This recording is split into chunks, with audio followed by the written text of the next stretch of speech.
हाम्रो चाहिँ यो नेवारी भोजमा चाहिँ हैन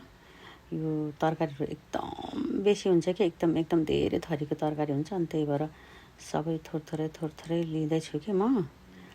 थोरै लिँदा पनि कति धेरै हुन्छ कि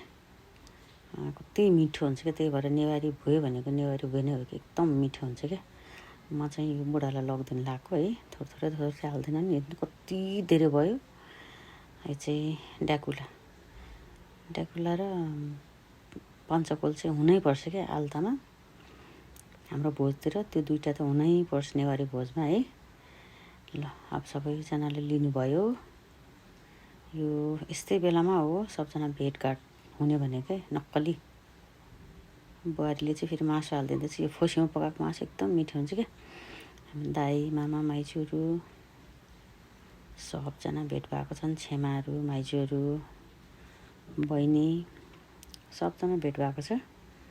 यता बहिनी चाहिँ फेरि तामा खाँदैछ